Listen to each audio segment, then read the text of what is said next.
Welcome to this amazing platform, Intense Focus Academy. Hello everyone. So we will start today platelets. Platelets एक blood cells का हिस्सा है, part है। तो platelets को स्टार्ट करते हैं। ये जो फिगर आप देख रहे हैं बीडी चौरसिया से ली गई है। ये है जो दिख रहा है लाल लाल से आप लोगों को, वो है प्लाज्मा मेम्ब्रेन। प्लाज्मा मेम्ब्रेन का आप लोग पता है प्लाज्मा मेम्ब्रेन किससे बना होता है? फॉस्फोलिपिड से। और इसका स्ट्रक्चर दिख रहा है, दो लेयर दिख रहा है। कैसा होगा? ऊपर आता था PLLP स्ट्रक्चर। PLLP स्ट्रक्चर आएगा फॉस्फोलिपिड स्ट्रक्चर, फॉस्फोलिपिड स्ट्रक्चर, ठीक है। Protein, lipid, phospholipid and lipid, फिर लिपिड एंड फॉस्फोलिपिड, ठीक है। और इसमें देखने को क्या मिल रहा है? ये गड्ढा सा दिख रहा होगा, ये ओपन कैनालिकुलर सिस्टम है, इससे पास होता है ओपन कैनालिकुलर सिस्टम। और क्या है ये जो ऐसे से आपको दिख रहा है, ये माइक्रोट्यूबुलर सिस्टम आपको देखने को मिलेगा। और यहाँ पर माइक्रोफिलामेंट सिस्टम है, माइक्रोफिलामेंट सिस्टम यहाँ पर है एंड माइक्रोट्यूबुलर सिस्टम है, ठीक है। माइक्रोट्यूबुलर सिस्टम किस प्रोटीन से बना होता है? ट्यूबुलिन प्रोटीन से। और ये जो ऐसे ऐसे आपको कुछ स्ट्रक्चर्स दिख रहे हैं, ये क्या है? Various platelet surface glycoprotein. Surface पे जो ग्लाइकोप्रोटीन प्रेजेंट है वो वेरियस एक तरह के नहीं होते, बहुत तरह के होते हैं। वही बोल रहे various platelet surface glycoprotein. Glycoprotein मतलब कार्बोहाइड्रेट प्रोटीन से जुड़ा हुआ है, ठीक है। आगे बढ़िए। ये जो बीच में आपको ऐसे ऐसे ट्यूब की तरह कुछ स्ट्रक्चर देखने को मिल रहे हैं, उसको नाम दिया है डेंस ट्यूबुलर सिस्टम। अब आपसे कुछ पूछा जाए, और इसमें क्या पूछा जाएगा? माइटोकॉन्ड्रिया भी होता है, माइटोकॉन्ड्रिया प्रेजेंट, और लाइसोसोम्स। यहाँ पर आप लोग देख के बताइए कि यहाँ पर आपको क्या देखने को नहीं मिल रहा है? प्लेटलेट में क्या देखने को नहीं मिल रहा है? न्यूक्लियस नहीं देखने को मिल रहा है। क्वेश्चन यहीं पर बनेगा कि प्लेटलेट्स में न्यूक्लियस होता है कि नहीं होता है। तो बोलिएगा platelet is non nucleated blood cell, ठीक है। प्लेटलेट में न्यूक्लियस नहीं होता है। और क्या क्वेश्चन बन सकता है? इसमें ग्रेन्यूल्स पाए जाते हैं, एक तो डेंस ग्रेन्यूल्स, एक अल्फा ग्रेन्यूल्स। क्वेश्चन यहाँ पर से राइज होगा कि प्लेटलेट्स में कितने तरह के ग्रेन्यूल्स होते हैं? तो दो तरह के, एक अल्फा ग्रेन्यूल्स एंड दूसरा डेंस ग्रेन्यूल्स, ठीक है। फिगर पूरा समझ में आ गया? बस तीन चीज है, एक तो प्लाज्मा मेम्ब्रेन, उसका माइक्रोफिलामेंट सिस्टम या माइक्रोट्यूबुलर सिस्टम, और बीच में साइटोप्लाज्म। साइटोप्लाज्म में माइटोकॉन्ड्रिया, लाइसोसोम और डेंस ट्यूबुलर सिस्टम प्रेजेंट होंगे, और कुछ वेरियस प्लेटलेट और सरफेस ग्लाइकोप्रोटीन्स होंगे। तो सबसे पहले हम लोग डिफिनीशन की बात कर लेते हैं। यहाँ पे डिफिनीशन की बात कर लेते हैं। ये क्या है? छोटा सा होता है, बहुत छोटा होता है। सेल के कंपैरिजन में देखा जाए तो छोटा होगा। लिखिए डिफिनीशन, स्मॉल। और क्या है? इसमें न्यूक्लियस नहीं है तो लिख सकते हैं non nucleated, small non nucleated और ब्लड सेल्स, ठीक है। पहला बात तो ये हो गया, small non nucleated blood cell है हमारा प्लेटलेट। दूसरा क्या लिखेंगे? दूसरा लिखेंगे response, and it is responsible for haemostasis. Responsible for haemostasis. Haemo मतलब ब्लड एंड स्टेटिस मतलब बैलेंस। बॉडी में जो ब्लड बैलेंस करता है वो रिस्पॉन्सिबल यही होता है, प्लेटलेट होता है।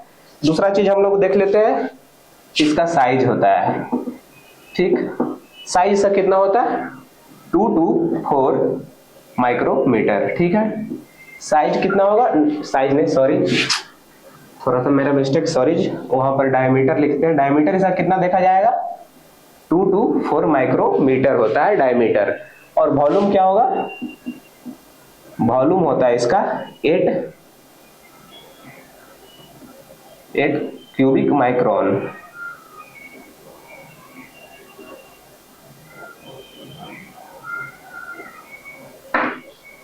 सॉरी, 8 क्यूबिक माइक्रोन, ठीक है। याद रख सकते हैं डायमीटर 2 into 4 = 8 क्यूबिक माइक्रोन, ठीक है। और इसका लास्ट शेप देख लेते हैं। इसका वेरियस शेप होता है। वेरियस शेप हम लोग को प्लेटलेट का देखने को मिलता है, वेरियस शेप। जैसे कि कौन कौन होता है? Spherical, oval, rounded, comma and disc shape. और भी बहुत तरह के इसके शेप देखने को मिलते हैं प्लेटलेट्स के, ठीक है। तो आपसे पूछा जाएगा definition, small non nucleated blood cells है, रिस्पांसिबल फॉर हीमोस्टेसिस है। इसका वॉल्यूम पूछा जाए तो 2 to 4 माइक्रोमीटर। वॉल्यूम पूछा जाए तो 8 क्यूबिक माइक्रोन।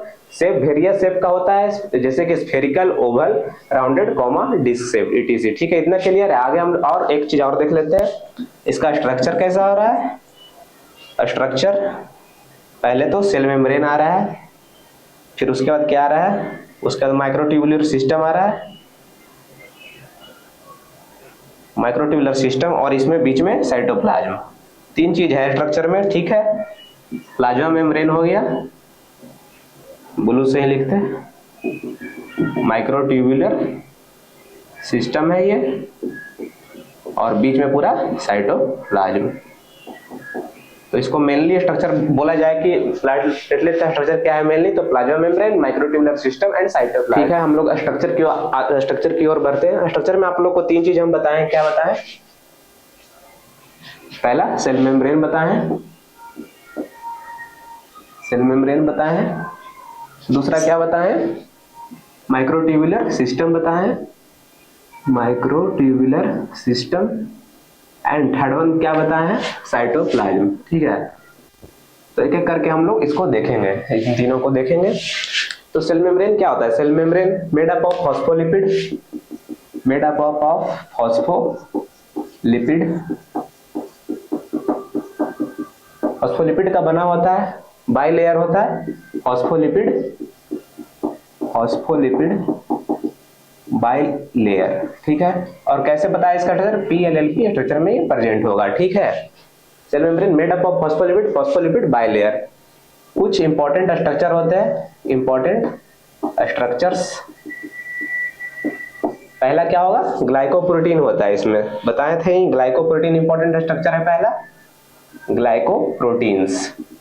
तो ग्लाइकोप्रोटीन्स, प्लेटलेट्स में जो ग्लाइकोप्रोटीन सरफेस पे पाए जा रहे थे वो 2 तरह के होते हैं। ठीक है, पहला तो होता है GP2A एंड दूसरा क्या होता है? GP2B and third A। ठीक है, तो ये क्या होता है? GP2A जो होता है वो प्लेटलेट एडहेशन का काम करता है। जहां पर PLT लिखा हो उसको प्लेटलेट समझिएगा, और प्लेटलेट एडहेशन होता है। GP2A मतलब क्या हुआ? Platelet adhesion. And GP2B3A it is known as platelet aggregation, platelet aggregation. जब यदि प्लेटलेट, यहां पर समझने वाली बात है, प्लेटलेट एडहेशन यदि एब्सेंट होगा तो हम लोग क्या देखने को मिलेगा? उसमें एक सिंड्रोम देखने को मिलेगा जिसको बोलते हैं बर्नार्ड सूलियर सिंड्रोम।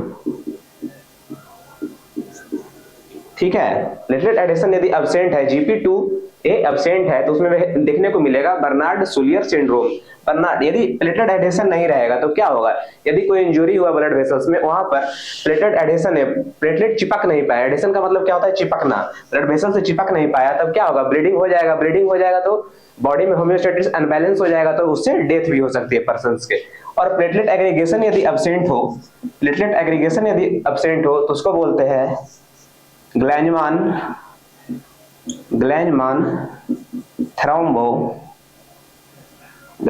थ्रोम्बोएस्थीनिया। ठीक है, ग्लैंजमान थ्रोम्बोएस्थीनिया, इसका मतलब platelet aggregation. GP2B and third absent हो तो उसको बोलेंगे ग्लैंजमान थ्रोम्बोएस्थीनिया। थ्रोम्बो मतलब क्या हो गया? प्लेटलेट हो जाता है, थ्रोम्बो मतलब प्लेटलेट, एंड एस्थीनिया जहां भी ब्लड आ जाए, एस्थीनिया जहां भी ब्लड आ जाए वहां होता है मतलब वीकनेस। जैसे कि क्या होता है? मिस्थेनिया मतलब मायो मतलब मसल्स, एंड एस्थीनिया मतलब वीकनेस। मसल्स की वीकनेस को बोलते हैं myasthenia. It is also a disease myasthenia gravis. ठीक है, इतना क्लियर है। और जो दूसरा इंपॉर्टेंट स्ट्रक्चर हम आपको बोले हैं, पहला तो ग्लाइकोप्रोटीन हो गया, दूसरा क्या मिलेगा इसमें? फॉस्फोलिपिड्स मिलती है। ठीक है, पहला ग्लाइकोप्रोटीन, दूसरा फॉस्फोलिपिड्स। यहाँ पर हम लाइन पार देते हैं कि डिफरेंशिएट हो सके। फॉस्फोलिपिड्स में क्या पाया जाएगा? फॉस्फोलिपिड्स में प्रोस्टाग्लैंडिन पाया जाएगा। PG है प्रोस्टाग्लैंडिन। ठीक है, PGI2 है। PGI2 क्या बोलते हैं? प्रोस्टोसाइक्लिन बोलते हैं। और TX मतलब थ्रोम्बोक्सेन A2 होता है। ठीक है, फॉस्फोलिपिड्स मेनली क्या होता है? Prostaglandin, PGI2, prostacyclin and thromboxane A2। ठीक है, और ये किससे सिंथेसाइड होते हैं? Synthesised by COX and LOX enzymes. COX and LOX enzymes होते हैं, इनसे ये सिंथेसाइड होते हैं। ठीक है, ये आपको आगे पढ़ने को मिलेगा फार्मा में, कॉक्स एंड लॉक्स एंजाइम। ठीक है, इतना बात हो गया सेल मेम्ब्रेन का। ठीक है, अब माइक्रोट्यूबुलर सिस्टम में आ जाइए। माइक्रोट्यूबुलर सिस्टम का कहना है कि ये माइक्रोट्यूबुलर सिस्टम एक प्रोटीन से बना होता है जिसका नाम है ट्यूबुलिन, मेड अप ऑफ पॉलीमेराइज्ड मतलब क्या था? पॉली मतलब बहुत ज्यादा, एक तरफ मेराइड रहता है, दूसरे में पॉलीमेराइज चेन बनाता है। पॉलीमेराइज्ड प्रोटीन नोन एज ट्यूब्यूलिन, ठीक है, ट्यूब्यूलिन। और ये क्या करता है, आपको बताया था स्ट्रक्चर में, सेल मेम्ब्रेन है, सेल मेम्ब्रेन के नीचे एक माइक्रोट्यूबुलर सिस्टम बन रहा है और साइटोप्लाज्म प्रेजेंट है, तो क्या बनाएगा, फॉर्म्ड, लिखिए, formed a ring, ring like structure बनाता है बिलो, किसके नीचे बना रहा है, सेल मेम्ब्रेन के नीचे बना रहा है, formed a ring below, below cell membrane, ठीक है, formed a ring below cell membrane.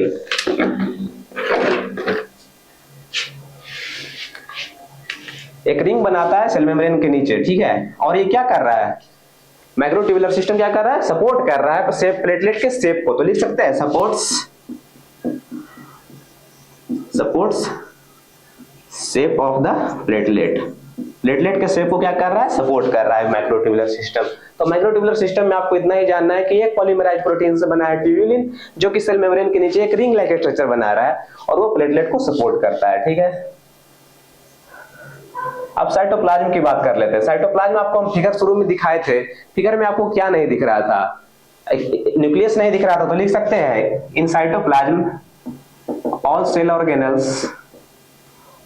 Cell organelles are present except किसके, न्यूक्लियस को छुड़ाकर सभी सेल ऑर्गेनल्स प्रेजेंट थे साइटोप्लाज्म में, प्लेटलेट के साइटोप्लाज्म में न्यूक्लियस को छुड़ाकर सभी सेल ऑर्गेनल प्रेजेंट होते हैं, ठीक है, एक्सेप्ट न्यूक्लियस। और क्या था, टू मेनली आपको क्या ध्यान रखने के लिए कहते हैं कि प्लेटलेट में दो ग्रेन्यूल देखने को मिलता है, एक अल्फा ग्रेन्यूल और दूसरा क्या बोले थे, डेंस ग्रेन्यूल, ठीक है,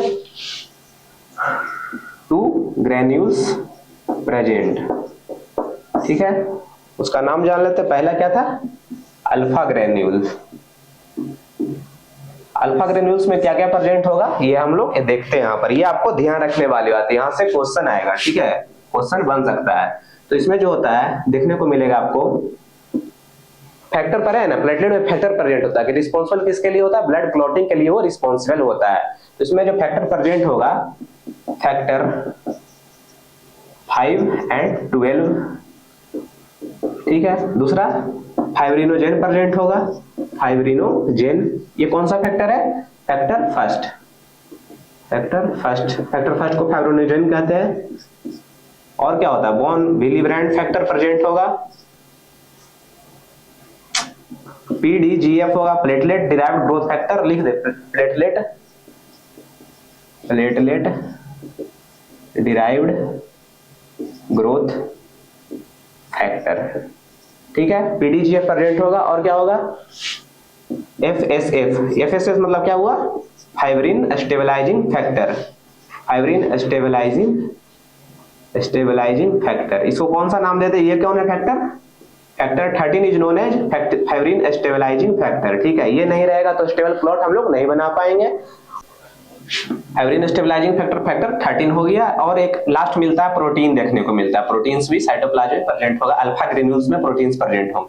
तो ये प्रोटीन जो होते हैं बहुत तरह के पाए जाते हैं, सबसे पहले देखते हैं कौन होते हैं, एक्टिन और मायोसिन होते हैं, ठीक है, एक्टिन मायोसिन प्रेजेंट होते हैं। और ये किस चीज में मदद करते हैं, ये मदद करते हैं प्लेटलेट के कॉन्ट्रैक्शन में, जहां इंजरी हुई है वहां प्लेटलेट पहले एडेशन होता है, चिपकता है, फिर एग्रीगेट करता है, उसका कॉन्ट्रैक्शन भी करता है, यही होता है प्लेटलेट कॉन्ट्रैक्शन।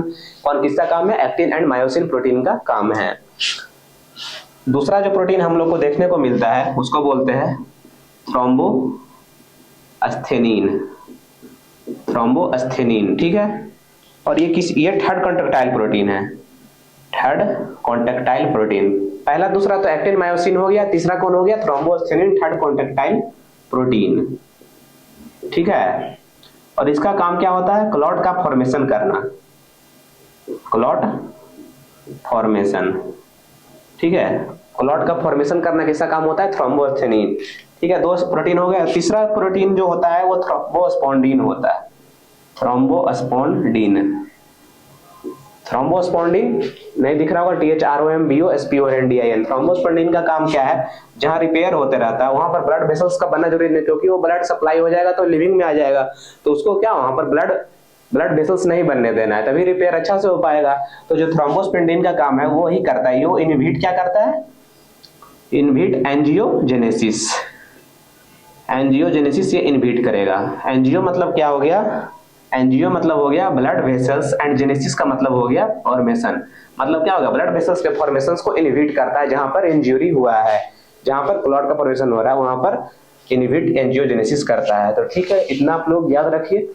आगे हम लोग पढ़ते हैं डेंस ग्रेन्यूल्स। अल्फा ग्रेन्यूल की हम लोगों ने बात कर लिया। दूसरा क्या बोले थे आपको, इसमें कौन सा ग्रेन्यूल देखने को मिलता है, डेंस ग्रेन्यूल्स। ठीक है, साइटोप्लाज्म में 2 ग्रेन्यूल्स देखने को मिलता है, alpha granule and dense granules. तो डेंस ग्रेन्यूल्स में क्या हम लोग को और देखने को मिलेगा, हिस्टामिन देखने को मिलेगा,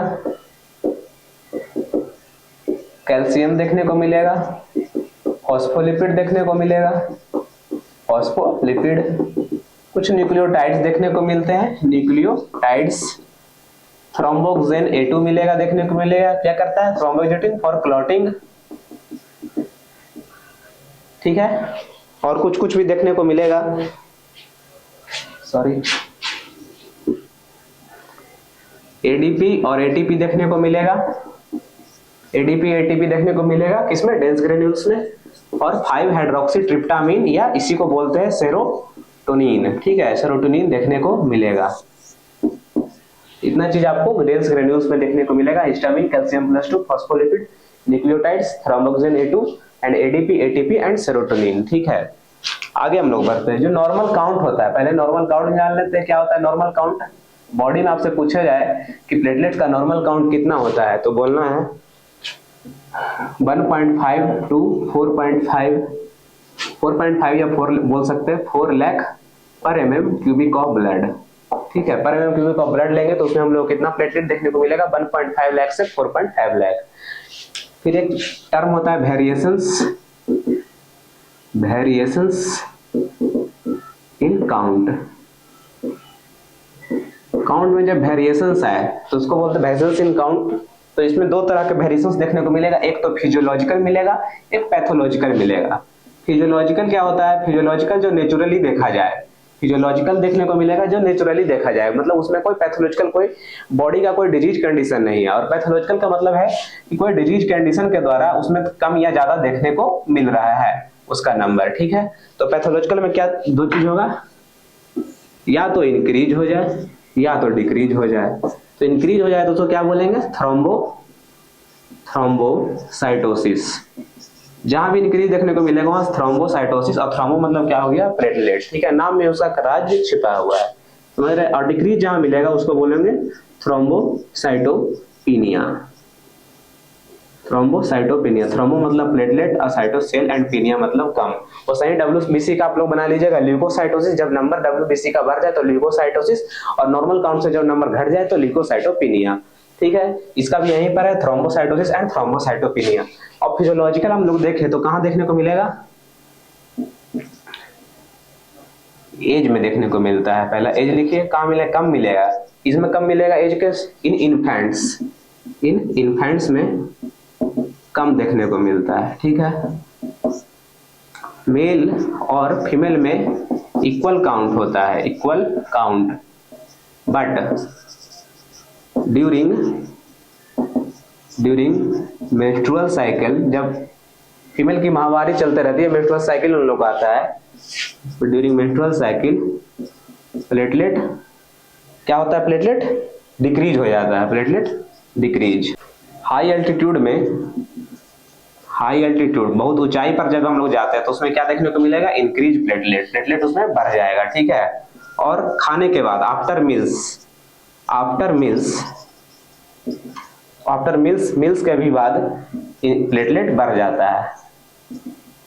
ठीक है, इतना क्लियर है।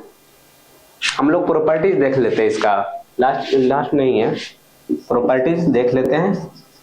प्रॉपर्टीज का प्लेटलेट का प्रॉपर्टीज आप लोग याद कैसे रख सकते हैं, 4A से, 4A। ठीक है, पहला क्या हो गया, एडेशन। जब भी कोई इंजरी होगा, कहीं हमारे ब्लड वेसल से कहीं भी बॉडी में इंजरी हुआ तो वहां पर क्या होगा, पहले सबसे पहले प्लेटलेट चिपकेगा, तो एडेशन होगा। चिपक के क्या करेगा, एक्टिवेशन होगा, वो एक्टिवेट होगा, एक्टिवेशन होगा, प्लेटलेट एक्टिवेट होके कुछ सिक्रीट करेगा, जो सिक्रीट करना है उसके वजह से आगे का जो प्रोसेस है वो बढ़ेगा। ठीक है, एक्टिवेशन। उसका क्या होगा, एग्रीगेशन। एग्रीगेशन मतलब क्या, बहुत सारे प्लेटलेट्स वहां पर आ जाएंगे, एक नहीं बहुत सारे प्लेटलेट्स होंगे। एग्रीगेट मतलब क्या होता है, साथ आना। और चौथा क्या होगा, एग्लूटिनेशन। एग्लूटिनेशन का मतलब क्या हो गया, क्लॉट का फॉर्मेशन हो गया। ठीक है, एग्लूटिनेशन क्लॉट फॉर्मेशन। ठीक है,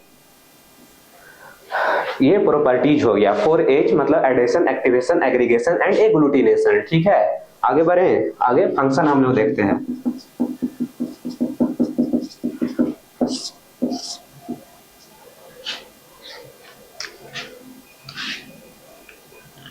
फंक्शन क्या होगा, प्लेटलेट का फंक्शन क्या होगा, मेनली फंक्शन होता है ब्लड को क्लॉट करना, ब्लड क्लॉट, एक क्लॉट बनाना। उसके बाद रिट्रैक्शन ऑफ क्लॉट, मतलब जब क्लॉट बन गया तो उसका रिट्रैक्शन करता है, मतलब सिकुड़ता है वो क्लॉट, रिट्रैक्शन ऑफ क्लॉट। तीसरा काम क्या है, मेन काम है हीमोस्टेसिस, मतलब बॉडी में ब्लड को बैलेंस करना, हीमोस्टेसिस। चौथा क्या है, repair of ruptured blood vessels, जो ब्लड वेसल्स रप्चर्ड हो गए हैं उनको रिपेयर करना। ठीक है, और पांचवा क्या काम है, डिफेंस। डिफेंस का काम करता है। डिफेंस कैसे करता है, एक प्लग बना के, हीमोलिटिक प्लग बना के, हीमो प्लग बना के बनाता है, प्लग। ठीक है, प्लग बना के डिफेंस का काम करता है। वो जिससे ब्लड वेसल्स में आपका कोई थी रप्चर्ड हो गया, तो वहां पर एक प्लग बनाएगा, उसके कारण जो अंदर उसके इन्फेक्शन या कोई भी फॉरेन मटेरियल अंदर नहीं जा पाएगा, जिसके कारण हम लोग बच जाएंगे। ठीक है, इतना चीज है। प्रॉपर्टी फंक्शन हो गया, वेरिएशंस काउंट हो गया, नॉर्मल काउंट आपको बता दिए।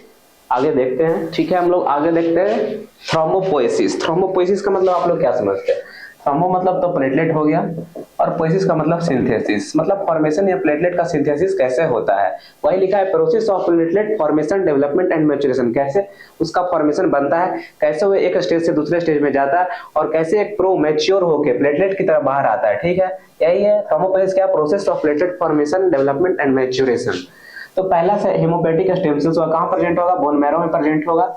उसका वो जाएगा माइलॉइड स्टेम सेल्स बनेगा। माइलॉइड स्टेम सेल्स से क्या बनेगा, आपको पता है, पूछेगा कि प्लेटलेट कहां से डिराइव्ड हुआ है, तो बोलते हैं platelet derived from mega karyoblast. तो मेगा कैरियोब्लास्ट होता है तीन तरह से होता है, ब्लास्ट, क्लास्ट।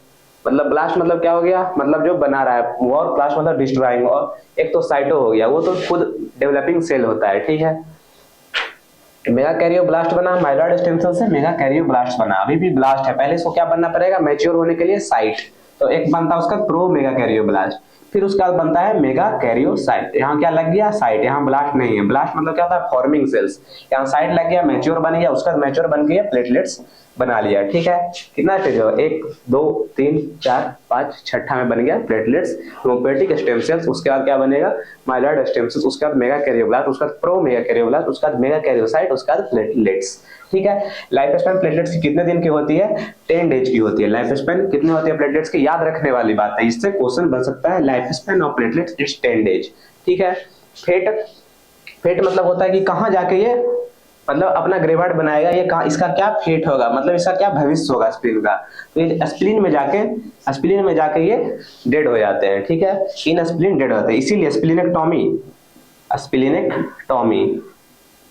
मतलब क्या था, एक्टॉमी मतलब हटा देना, उस चीज को ही हटा देना। एक्टॉमी जहां भी लग जाए, स्प्लीनेक्टॉमी मतलब स्प्लीन हटा दिया। ठीक है, तो उसमें इंक्रीज प्लेटलेट काउंट हो जाता है। हम लोग उसमें प्लेटलेट का जो काउंट है वो बड़ा देखने को मिलता है, जिनमें स्प्लीन हटा दिया जाता है। ठीक है, अब कुछ फाइंडिंग्स होती है, उसको समझने की जरूरत है। पहला फाइंडिंग क्या हुआ, आपको बताए थे पीछे, थ्रोम्बोसाइटोसिस। ठीक है, थ्रोम्बोसाइटोसिस मतलब क्या समझे, थ्रोम्बो मतलब तो प्लेटलेट हो गया, और साइटो मतलब सेल हो गया, और इंक्रीज काउंट हो गया। तो प्लेटलेट का जब इंक्रीज काउंट हो जाएगा, इंक्रीज काउंट हो गया, ठीक है, प्लेटलेट काउंट, तो हम लोग क्या देखने को मिलेगा, ज्यादा बढ़ जाएगा तो ज्यादा क्लॉट बनाएगा बॉडी में, तो क्लॉट फॉर्मेशन इंक्रीज हो जाएगा। क्लॉट फॉर्मेशन इंक्रीज हो गया बॉडी में, तो जगह जगह जाके थक्का बन जाएगा, खून के थक्का कहते हैं, जगह जगह जाके क्लॉट बन जाएगा। उसके कारण क्या होगा, हमारे मेन ऑर्गन्स को ब्लड नहीं पहुंच पाएगा, जिसके कारण डेथ भी हो सकता है। ठीक है, दूसरा क्या बोले, थ्रोम्बोसाइटोपिनिया। इसका मतलब क्या होता है, थ्रोम्बो मतलब प्लेटलेट, साइटो मतलब सेल एंड पिनिया मतलब डिक्रीज। तो क्या डिक्रीज प्लेटलेट काउंट, ठीक है। तो डिक्रीज जब काउंट प्लेटलेट कम जाएगा तो उसमें क्या होगा, क्लॉट बन नहीं पाएगा और उसके कारण ब्लीडिंग ज्यादा होगी, इंक्रीज ब्लीडिंग। इंक्रीज ब्लीडिंग, ज्यादा ब्लीडिंग हो जाएगा तो चांसेस ऑफ डेथ ज्यादा हो जाएगा, या शॉक में जाने का, शॉक मतलब चांसेस ऑफ शॉक ज्यादा हो जाएगा, इंक्रीज हो जाएगा शॉक में जाने का। और तीसरा क्या होता है, थ्रोम्बोस्थीनिया। पहले डिस्कस कर चुके हैं ये थ्रोम्बोस्थीनिया, एक बार और बता देते हैं, यहाँ पर कंसेप्ट बन जाएगा। थ्रोम्बो मतलब प्लेटलेट और अस्थीनिया जहां भी आ जाए वहां वीकनेस होता है, ठीक है। तो इसमें भी क्या होगा, वीकनेस, प्लेटलेट का वीकनेस हो गया तो क्या होगा, डिक्रीज हो जाएगा, मतलब प्लेटलेट ही वीक हो गया, उसका जो कैपेसिटी है उस कैपेसिटी से क्लॉट नहीं कर पाएगा, इसमें भी क्या हो जाएगा, ब्लीडिंग इंक्रीज हो जाएगा, इंक्रीज ब्लीडिंग, ठीक है। अब कुछ बात बताते हैं जो आपको जरूरत पड़ेगा। कुछ होते हैं एंटीकोएगुलेंट्स, एंटीकोएगुलेंट्स, ठीक है। कोएगुलेंट्स मतलब क्या हो गए, जमाने वाले, जो जमा देते हैं, खून को जमा देते हैं, मतलब थक्का बना देते हैं, क्लॉट बना देते हैं। और एंटी आगे लग गया मतलब वो जो थक्का बना उसको तोड़ देंगे, मतलब वो एंटी कोएगुलेंट का मतलब यही है कि जो कोएगुलेंट है उसको उसके अपोजिट एंटी कोएगुलेंट, मतलब वो थक्का बनने नहीं देंगे। तो हेपेरिन होता है एंटी कोएगुलेंट, और क्या होता है, कोएमेरिन डेरिवेटिव्स, कोएमेरिन डेरिवेटिव्स। इसमें एक नाम स्पेशली आपको याद आएगा, बहुत बार सुनने को मिलेगा, वारफेरिन।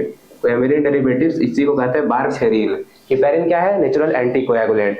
तो ये इनका काम क्या होता है, ये ना जो प्लेटलेट में जो फैक्टर होते हैं वो लिवर के द्वारा प्रोड्यूस होते हैं, और लिवर में कोई मतलब जो फैक्टर है 2, 7, 9, 10 ये होते हैं, ये स्टिमुलेट, ये जब ये फैक्टर जब भी रिलीज होते हैं जब इनको विटामिन के मिलता है, ठीक है, विटामिन के का स्टिमुलेशन मिलता है तभी ये 2, 7, 9, 10 जो फैक्टर है वो रिलीज होते हैं। तो हेपेरिन एंड कोएमेरिन डेरिवेटिव्स क्या करते हैं, विटामिन के ही नहीं सिंथेसाइज होता है लिवर से, तो ये फैक्टर भी रिलीज नहीं होते हैं, और जो क्लॉटिंग है वो नहीं बनने देते, जो क्लॉट नहीं बनने देते हैं, ठीक है। समझ में आया, हेपेरिन एंड कोएमेरिन डेरिवेटिव।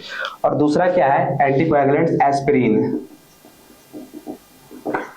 जब हम लोग एस्पिरिन लो डोज में यूज करते हैं, एस्पिरिन लो डोज में यूज करते हैं, तब ये प्रोस्टाग्लैंडिन और थ्रोम्बोक्सिन है उसको इनहिबिट करता है, इनहिबिट, ठीक है, इनहिबिट प्रोस्टाग्लैंडिन एंड थ्रोम्बोक्सिन, जिसके कारण क्या हो गया, इनहिबिशन ऑफ